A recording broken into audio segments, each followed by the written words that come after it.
Hello and welcome to The Quest on Rajya Sabha TV. I'm Rakhi Bakshi. In this show, we keep telling you about personalities. We bring them on the show, and each week we are bringing new faces for you, the leading personalities that have joined us on this show, which is The Quest. And we have talked about their journey and their vision in this show for you.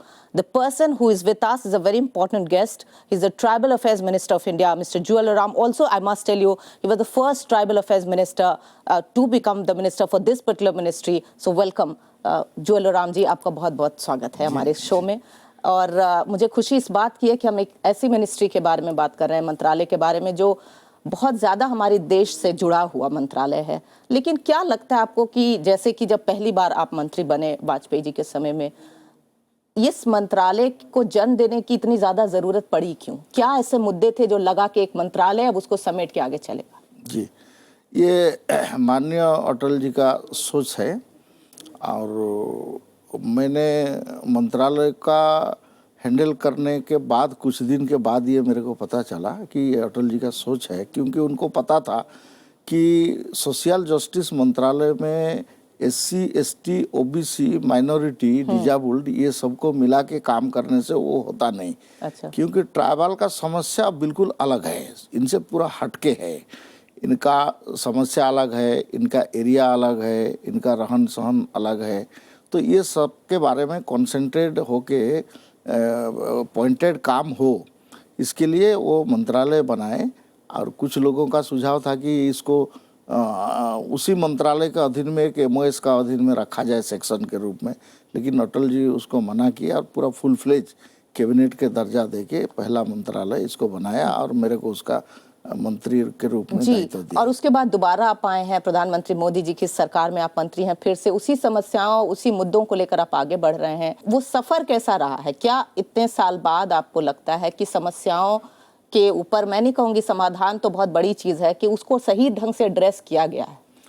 नहीं, मंत्रालय बनने के बाद एक तो आपका सब में फोकस्ड अटेंशन आ गया, एक तो बजट ज़्यादा मिला, काम फोकस में आ गया और उसको पूरा इंडिपेंडेंटली मंत्रालय को हैंडल करने के कारण एक तो ट्राइबल में भी एक मैसेज गया। मैंने 2-3 दिन पहले एक मीटिंग में गया था, तो उसमें लोग बोल रहे थे कि हम लोग का ये मंत्रालय बनने में इतना देर क्यों लगा। उनका अफसोस ये इस बात का था कि इस मंत्रालय को कोई बनाया नहीं। हम पहले ट्राइबल समस्या को लेके जाके किसको बोलते? अभी तो कम से कम हमारा ट्राइबल मिनिस्ट्री है, हम जाके उनको बोल सकते हैं, डांट सकते हैं, रो सकते हैं, उनको डिमांड कर सकते हैं, ये उनका भावना है। तो इसके हिसाब से देखा जाए तो ये मंत्रालय गठन होने के कारण बहुत सारे ट्राइबल में बहुत एक अच्छा मैसेज गया कि चलो हमारे बारे में सोचने के लिए भारत सरकार में आजकल कोई मंत्रालय है, कोई लोग हैं। जी, तो बहुत सारे ऐसे मुद्दे हैं जिस पे हम इस आधे घंटे में आपसे बातचीत करेंगे, लेकिन जो बड़ा मुद्दा हम सबके सामने और राजनीतिक भी है थोड़ा, उसके बारे में ज़रूर मैं बात करूंगी, क्योंकि अभी सेशन चल रहा है, उसको ध्यान में रखते हुए, उस संसद की गरिमा को ध्यान में रखते हुए, जिस तरह से ये बिल, जो अगर हम कहें कि भूमि अधिग्रहण बिल जो है वो सामने है और जिसको लेकर तमाम तरह की आवाज़ें हैं, तमाम तरह का हमने देखा प्रदर्शन हुआ, कहीं ना कहीं जुड़ा हुआ है कि वो उन लोगों जिन तक ग्रास रूट लेवल के लोगों तक, चाहे वो हम ट्राइबल्स की बात करें, ऐसे लोग जो बहुत गरीब हैं उनकी बात करें, वहाँ कहीं ना कहीं ये जुड़ा हुआ मसला है। और तरह तरह के जो हैं इसमें व्यूज़ और वॉइसेस आ रहे हैं, कहीं ना कहीं मतभेद भी है। तो आप क्या इस पर कहना चाहते हैं? इसका पॉजिटिव व्यू को बहुत कम बताया गया है और इसका नेगेटिव व्यू को ज़्यादा बताया गया है। पॉजिटिव व्यू ये है कि आपको ये भूमि अधिग्रहण जो बिल लाया जा रहा है, ये कोई प्राइवेट के लिए नहीं लाया जा रहा है। ये पहला ये लोग प्रचार कर रहा है, दुष्प्रचार कर रहा है कि ये बिजनेस हाउस के लिए, ये कोई व्यवसाय प्रतिष्ठान लोगों के लिए ये बिल है। ये गलत है। ये बिल आपका सरकारी कामकाज के लिए, सरकारी अस्पताल के लिए, सरकारी स्कूल के लिए, सरकारी रेलवे लाइन के लिए, सरकार का काम नेशनल हाईवे के लिए, सरकार का इरिगेशन कैनाल के लिए, ये सब काम के लिए ये आ रहा है। तो ये जो दुष्प्रचार पहला जो है कि ये प्राइवेट के लिए आ रहा है, ये दुष्प्रचार है। ये प्राइवेट के लिए नहीं है, ये सरकार के लिए है।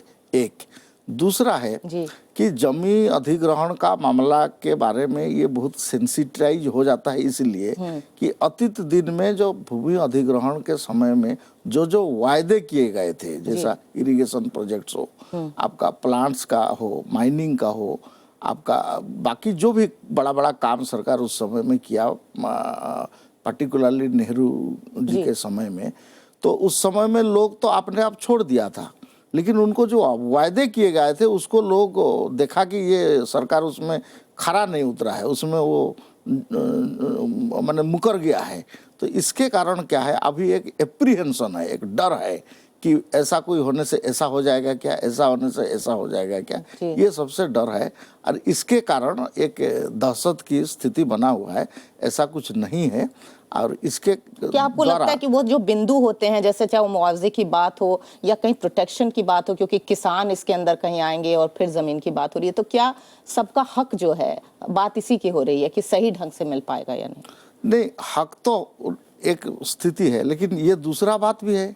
आप स्कूल बनेगा ये किसके हक के है, आप कोई अस्पताल बनेगा ये किसके लिए है, आप रेलवे प्रोजेक्ट बनेगा ये किसके लिए है, नेशनल हाईवे प्रोजेक्ट बनेगा ये किसके लिए है, ये भी तो गरीब जनता के लिए है। तो इसलिए ये ठीक है, कुछ प्रावधान में कोई आपत्ति है तो उसको बोला जाए, लेकिन बिल तो फिर कांग्रेस पार्टी ने लाया था, वो पायलट किया था। आप उस प्रावधान में उसमें से ही खाली थोड़ा सा फेरबदल हो रहा है, अगर हो रहा है तो उसको भी डिस्कशन किया जाना चाहिए उसमें। एक क्योंकि कांग्रेस पार्टी के एक नेता है जयराम रमेश, उन्होंने बहुत जगह ये बात बोली भी है, वो खासकर इन बातों पर बहुत अपनी नजर रखते हैं। तो उन्होंने कहा कि क्या इस बिल के द्वारा उन इश्यूज को अनदेखा किया जा रहा है जो नहीं करना चाहिए? नहीं, देखिए, आप इस देश में नीति का कोई कमी नहीं है और आपका नेता का भी कमी नहीं है, लेकिन नियत सबसे इम्पोर्टेंट है। अब जो भी कानून आज तक बना है उसमें नियत सबसे इम्पोर्टेंट है। आप जो नियत लिखा होता है उसमें, उस नियत में काम अगर हो तो आप आज का दिन में अभी का जो शेप है, मेरा ख्याल से इसमें भी बहुत तकलीफ होने वाला नहीं है, इसमें से बहुत सारे परेशानी नहीं आएगा। तो संक्षेप में इस राजनीतिक गतिरोध को कैसे देखें? अगर हम देखें, अगर संसद में जो तमाम गर्मी है एक तरह की, आप इस गतिरोध को कैसे देखें? देखिए, ये तो मेरा सब्जेक्ट नहीं है, मैं पार्लियामेंट्री अफेयर्स मिनिस्टर नहीं हूँ, मैं ट्राइबल्स का हूँ। जी। मैं ट्राइबल्स का के हित की बात अगर करें तो मैं देखता हूँ इसमें ट्राइबल भी इसमें इन्वॉल्व है, उनका भी जमीन का बात तो है ही है, लेकिन हम लोग अभी तो क्लियर नहीं हुआ है, लेकिन इसमें पक्का है कि ट्राइबल का हित का विरुद्ध में हमारा पार्टी कभी गया नहीं है, जाएगा नहीं। और उसके हिसाब से ये जो बिल में जो प्रावधान है ये डेवलपमेंट के लिए है। तो आप डेवलपमेंट एंड आपका जो लोगों को थोड़ा सा जो तकलीफ होगा अगर इसमें से, या इसमें से क्या बोलेंगे उसको, विश्वास का बात है कि सरकार ऐसा नहीं करेंगे, ये जो विश्वास को अविश्वास में ये लोग बदल के जो एक भ्रम पैदा किया जा रहा है, इसमें से मेरा ख्याल से रास्ता निकलेगा आगे चल के, इसमें से ठीक होगा। बहुत ज़रूरी बातें आपने कही हैं और जाहिर है कि जो लोग इसको और समझना चाहते हो या इसकी तरफ देख रहे हैं, और उसी को देखते हुए फिर जो कानून फॉरेस्ट राइट एक्ट की बात हुई, उस पर फिर आप क्या कहें? क्योंकि बात हम तमाम ये कर रहे हैं कि उनको मुख्य धारा में तो लाया जाए, लेकिन उनकी संस्कृति, उनके काम को भी सहेज कर रखा जाए, तो एक तरह का बैलेंस बनाना जरूरी है। इसके बीच में अगर इस तरह का एक कानून की बात होती है तो आप कैसे देखते हैं? नहीं, फॉरेस्ट राइट एक्ट में आपका ये सब व्यवस्था है, जो कि रोड बनाने के लिए, इरिगेशन कैनाल के लिए, रेलवे के लिए, इसमें आपका ये जो व्यवस्था है रिलैक्सेशन, ये ऑलरेडी है। इसमें कोई हम लोग नया करने जा रहे हैं ऐसा कुछ नहीं है। केवल इतने मात्र उसमें है, रोड केवल लिखा है उसमें, नेशनल हाईवे का कुछ बात आ रहा है, उसमें से कुछ जगह जैसा है कि उसमें बिल्कुल जंगल है नहीं। आप रिकॉर्ड में, कागज पत्री में जंगल है, उसका आपका रिकॉर्ड में जंगल लिखा हुआ है, लेकिन वास्तव में उसमें कुछ है नहीं, रिजर्व जंगल का है। तो इसमें अननेसेसरी आपका ये जो एनवायरमेंट क्लियरेंस का नाम में प्रोजेक्ट को डिले करना, इसमें रिलैक्सेशन देने का बात है। तो इसके कारण आपका ट्राइबल बहुत इफेक्टेड होंगे ऐसा नहीं है। आपका जैसा बहुत बड़ा बड़ा प्रोजेक्ट, डैम और आपका फैक्ट्री जो बन गया, माइनिंग बन गया, उसके कारण जो मार हम लोग झेले हैं जी। उस समय में जो जो माने दूध का जला हुआ वो छाछ को भी बहुत सही कहा आपने। हाँ फूक फूक के पीता है। आपने ये जो इस बात टाइप का की है- एप्रीहेंशन ज्यादा है इसमें। आपने जो कुछ बातें ऐसे की है जो पर्यावरण से संबंधित है, आपने माइनिंग की बात की, वहां से मेरा अगला सवाल आएगा, लेकिन फिलहाल छोटा सा एक ब्रेक ले लेते हैं। और you are watching the quest right now. We are talking right now to the tribal affairs minister mister Jual Oram. Very interesting conversation, more issues, more questions, but after this break, don't go away. Welcome back to the show. You're watching The Quest and we are talking right now to the Tribal Affairs Minister, Mr. Juel Oram साहब। अगर हम आप बात जो कर रहे थे, पर्यावरण की बात कर रहे थे, आपने माइनिंग के बारे में जब बात की तो उसको ज़रूर आप भी चाहेंगे कि उस बात को थोड़ा सा आगे बढ़ाया जाए, जो आप कह रहे थे दूध का जला भी, कि खासकर उड़ीसा से आप आते हैं, वहाँ पर अगर देखें तो ये बहुत बड़ा मुद्दा बन गया है इस समय, और इसको लेकर फिर तमाम तरह की तहकीकात भी हो रही है या बात हो रही है, तो आप क्या कहेंगे इसके बारे में?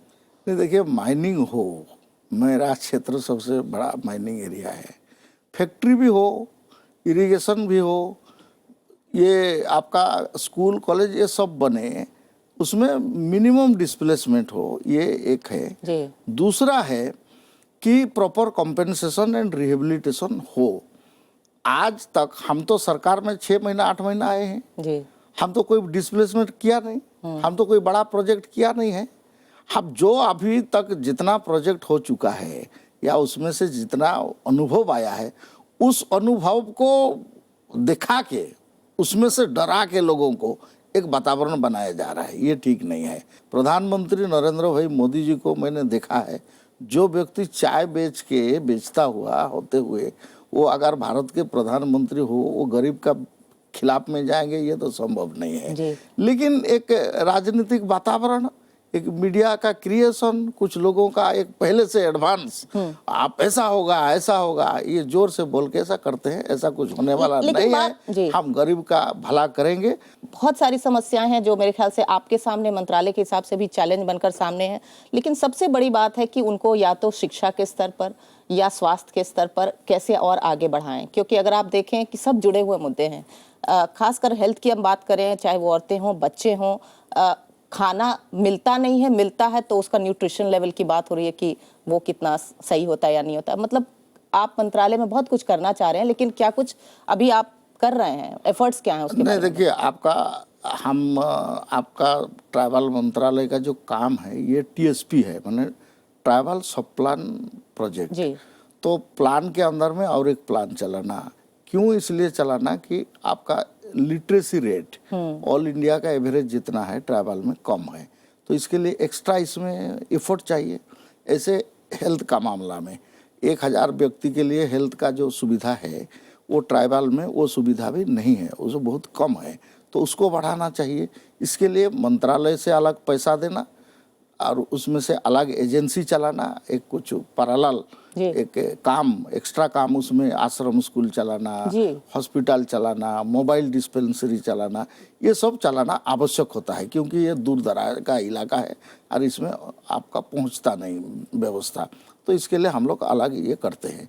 तो ये हमारा मेन फोकस है कि प्लान के अंदर में और एक प्लान, सब प्लान जिसको बोलते हैं, हमको चलाना पड़ेगा, और वो ट्राइबल के लिए चलाना पड़ेगा। इसलिए चलाना पड़ेगा कि उनका जो लिटरेसी रेट है, उनका आपका बाकी जो उनका जो व्यवस्था है ये बहुत कम है, उसको हमको बढ़ाना पड़ेगा। क्योंकि आप देखें कि बीमारियां बहुत ऐसी हो जाती हैं। हालांकि हम ये भी बात करेंगे कि जो ट्रेडिशनल नॉलेज है, जो वो जानते हैं अपने माहौल में और ट्रेडिशनल वे में हीलिंग कर देते हैं, ट्रेडिशनल उनका नॉलेज बहुत सारे मामलों में है, जिसके लिए हमारे देश को उनसे बहुत कुछ सीखना चाहिए हम सबको। वो आपको लगता है कैसे प्रिजर्व हो पाएगा या उसके लिए क्या? हाँ, उसके लिए हम लोग काम कर रहे हैं। आपका बहुत सारे एजेंसी उसमें लगे हुए हैं, अपना मंत्रालय के ओर से भी हम प्रोत्साहन दे रहे हैं और इसके बारे में हम लोग काम कर रहे हैं। और एक और बात आ रही है कि जो शेड्यूलिंग है कम्युनिटीज़ की, क्योंकि सबसे बड़ी बात यहाँ आ जाती है कि हमें पहचाना कैसे जाए कि हम कौन से, क्योंकि अभी सबसे बड़ी बात है कि अधिकार तब मिलेगा जब ये जाना जाए कि कौन सा ट्राइब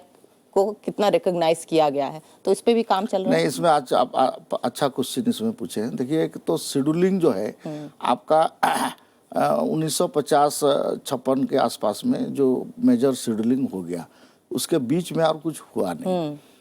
हम लास्ट टाइम जब मंत्रालय हैंडल कर रहे थे तो 270 कम्युनिटी का हमने एक समारी रिवीजन किया। उसके बाद फिर बीच में कुछ हुआ नहीं। आज का दिन में ये शेड्यूलिंग में बहुत सारे, एक तो अंग्रेजी में शेड्यूल बना है, उसको महत्व देना है।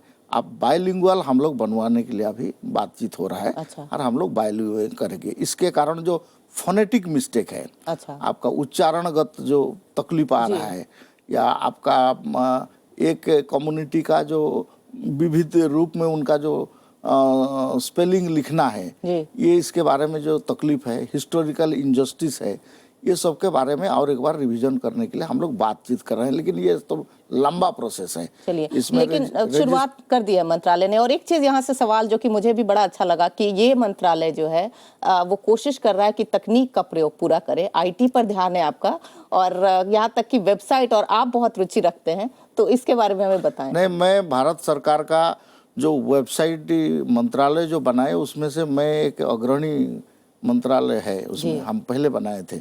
और हम वेबसाइट में से बहुत सारे लाभ ले रहे हैं। एक तो इन्फॉर्मेशन हम दे रहे हैं लोगों को, दूसरा है कि हमारा अभी MFP net, minor forest produce का जो नेट हम लोग लॉन्च किया है, उसके कारण हम लोग को ट्राइबल लोग बहुत सारे मंडी में उनका जो उपज है, वन उपज है, उसका प्राइस के बारे में वो जान सकते हैं।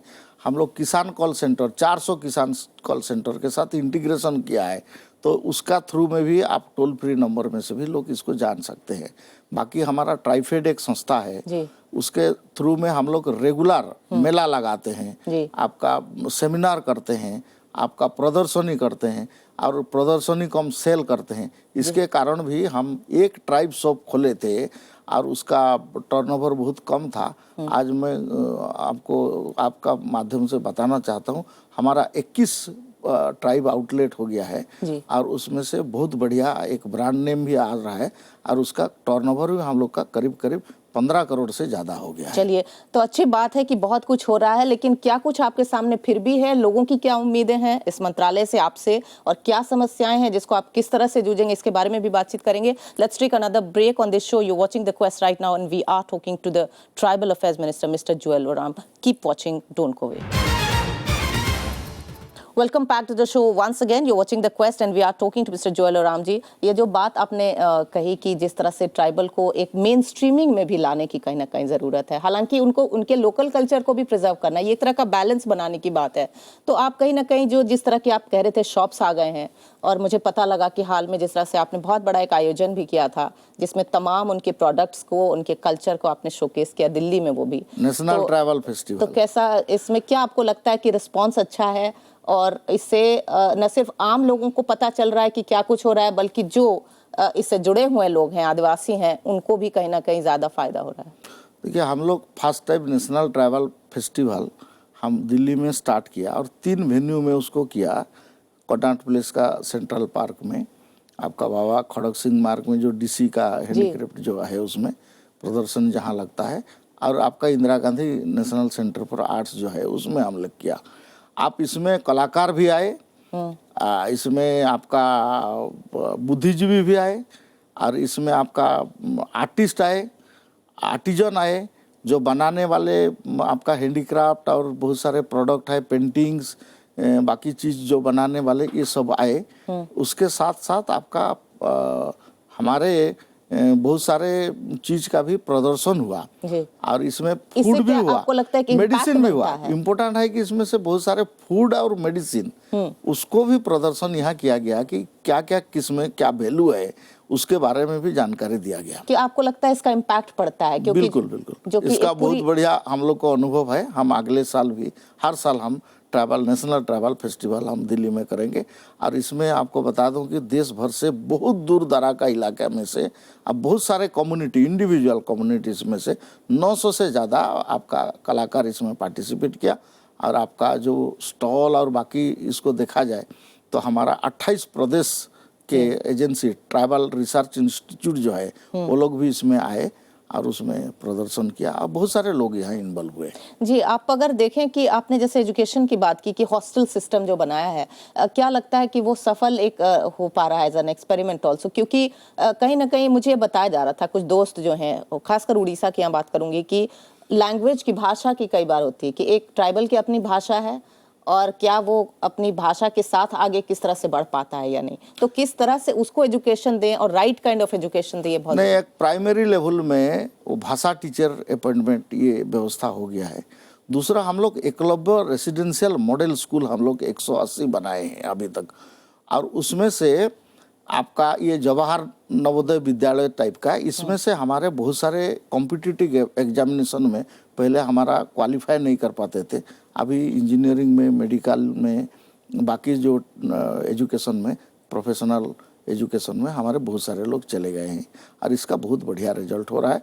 मेरे को लगता है कि अगले 5-10 साल के अंदर में हम भी एक पार एजुकेशन में तो आ जाएंगे, बराबरी में आ जाएंगे, हम पूरा बाकी लोगों के साथ हम कंपटीशन में लेवल में आ जाएंगे। जी, इससे पहले कि और इस तरह के मैं सवाल पूछूं, एक सवाल कहीं कहीं वो राजनीतिक भी और आपसे भी जुड़ा है कि एक टॉल लीडर आपको माना जाता है, जहां से हम ट्राइबल अफेयर्स की बात करते हैं आपकी पार्टी में तो आपका नाम आता है, तो किस तरह से उनकी समस्याओं को आप लेकर आगे बढ़ रहे हैं, क्या अपना राजनीतिक भविष्य आप और बड़ा देखते हैं, ये पहला सवाल है। और दूसरा कि क्या किस तरह से इसको लेकर आप एक पूरी पार्टी में आगे बढ़ रहे हैं। नहीं, मैं कभी सोच के हम केंद्र मंत्री बनेंगे, कभी ऑल इंडिया वाइस प्रेसिडेंट बनेंगे या प्रदेश का अध्यक्ष बनेंगे, ऐसे सोच के हम लोग थोड़े आए थे। हम तो अपना क्षेत्र का जो सड़क, पानी, बिजली, ये सब व्यवस्था नहीं था, इसलिए मैं नौकरी कर रहा था। जी, आप भेल में नौकरी करते थे। BHL में मैं असिस्टेंट फोरमैन था। उसमें मैंने उस कंपनी का व्यवस्था है कि हम नौकरी में रहते हुए भी कॉन्टेस्ट कर सकते हैं, तो मैंने एक चांस लिया और मैंने जीत गया। मैंने जीतने के लिए नहीं लड़ा था, मैंने तो ऐसे एक कॉन्टेस्ट। मैं ये बात इसलिए कह रही हूँ कि अगर पार्टी को खासकर उड़ीसा में देखें तो आपने कितना बड़ा सपोर्ट एक तरह से दिया, क्योंकि बीजेडी जो है वो एक बहुत बड़ा वहाँ पे अभी तक नाम है, नवीन पटनायक बार-बार मुख्यमंत्री बनते हैं वहाँ पर, तो एक बड़ी स्ट्रॉन्ग पार्टी है, उसके बीच में आप अपनी पार्टी से एक बड़ा चेहरा। पता नहीं मेरे को, मैं तो ऐसा नहीं, मैं तो गरीब लोगों में से एक हूँ, गरीब लोगों का काम करता हूँ। काम करते करते हम यहाँ पहुँचे हैं, हम कभी सोचे नहीं हैं और ऐसा कोई सोच के भी काम नहीं करते हैं। हम जब जैसा काम आता है पब्लिक का वो हम करते चलते हैं, बाकी क्या मिलता है, क्या होता है, कहाँ जाएंगे, क्या करेंगे, पार्टी का क्या काम देगा, ये उनका ऊपर में छोड़ती हैं। अगर आप देखें कि कई बार मांग उठती है अगर कि क्या अलग राज्य बनाया जाए, चाहे झारखंड में बात हो, बिहार में हो, तो ये बातें भी कहीं ना कहीं आगे आती है, तो इसलिए ये बात आगे आती है कि उनको संतोष ज्यादा से ज्यादा क्यों दिया जाए ताकि समाज में स्थिति सामान्य बनी रहे। नहीं, कभी कभी रीजनल इम्बैलेंस के कारण बहुत सारे मुद्दा ऐसा उठता है जी। लेकिन वो regional within that region फिर और भी है बात उसमें, लेकिन अभी मेरा ख्याल से ऐसी बात इतना नहीं है, अभी इतना ऐसा लग नहीं रहा है अभी। छत्तीसगढ़, झारखंड और आपका उत्तराखंड हो जाने के बाद अभी और मेरे को ऐसा बहुत बड़ा डिमांड, प्रेसिंग डिमांड ऐसा कोई इंडिया में तो दिखता नहीं है। तमाम तरह के आपका मंत्रालय काम कर रहा है और जमीन से जुड़ने का भी, लेकिन अगर आप देखें कि एक मातृ सुरक्षा की बात, हेल्थ बहुत बड़ा चैलेंज हमारे देश में वैसे भी है, लेकिन क्या आपको लगता है कि उससे कोऑर्डिनेशन एक कमिटी बना के या किसी और मंत्रालय से कोऑर्डिनेट करके इस इशू को आप अच्छे से एड्रेस कर रहे हैं कि महिलाओं का जो हेल्थ है, उनकी सुरक्षा है, उनको आगे बढ़ाना है, वो एड्रेस हो सके? नहीं, ये ट्राइबल का जो हम 21 स्कीम चला रहे हैं, 21 अभी तक, आगे फिर 2-4 स्कीम हम लोग का जोड़ने वाला है। उसमें से एक कल्चर के ऊपर में, कल्चर मिनिस्ट्री होते हुए ट्राइबल कल्चर को हम एम्फासिस देंगे। स्पोर्ट्स का मिनिस्ट्री होते हुए भी हम स्पोर्ट्स को एक स्पेशल एम्फासिस देंगे। लेकिन इसके बारे में जो हमको मॉनिटरिंग जो हम कर रहे हैं, काम जो कर रहे हैं, इसको आगे लगता है कि इंस्टीट्यूशनल स्ट्रेंथन हमारा आवश्यक है। ITDA, ITDP का स्ट्रेंथ बढ़ाना पड़ेगा, ट्राइबल रिसर्च इंस्टीट्यूट को बढ़ाना पड़ेगा, तभी प्रॉपर कोऑर्डिनेशन होके उनका समस्या क्या है, ग्राउंड में उनका समस्या क्या है, और वो प्रॉपरली ऊपर में रिपोर्टिंग हो, ध्यान में आए, और उसके हिसाब से आगे चल के हम काम करेंगे। इसके लिए इंस्टीट्यूशनल अरेंजमेंट में कुछ आगे चल के स्ट्रेंथन करने का आवश्यक है, हम उसको सोच लिया है।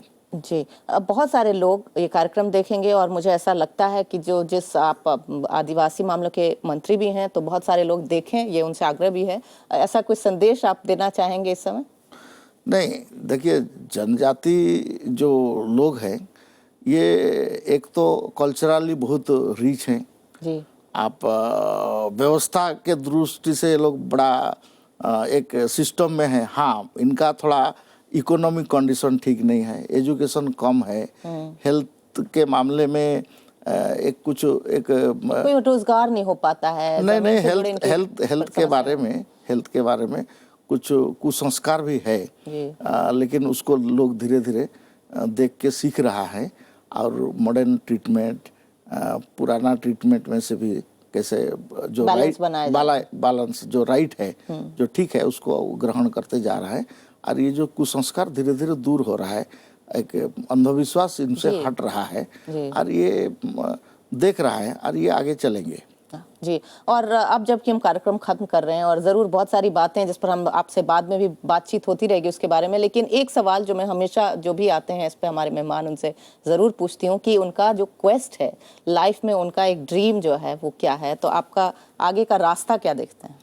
नहीं, आगे का रास्ता हम तो ऐसे बहुत डिटेल में सोचा नहीं है, लेकिन एक काम करने में मेरे को आत्मसंतोष, किसी को बताते हुए टीवी में बताना, ये मेरे को जितना आनंद नहीं आता है, मैं अकेले बैठ के मेरा काम में क्या मैं प्रगति कर पाया, जो आत्मिक आनंद इंटरनली मेरे को जो सेटिस्फेक्शन आता है, उसमें मैं ज़्यादा ध्यान देता हूँ और वो मेरे को अच्छा लगता है। बहुत बहुत शुक्रिया और बहुत शुभकामनाएं, और आप हमारे शो में आए इसके लिए हम आपको बहुत बहुत धन्यवाद देते हैं। And that was Mr. Jewel Oram for you, and I think one of those very exclusive interviews here on Raj Sabha TV where he spoke about a lot of issues related to his ministry and what he thinks about them as a leader, as a minister. Hope you enjoyed this edition of The Quest.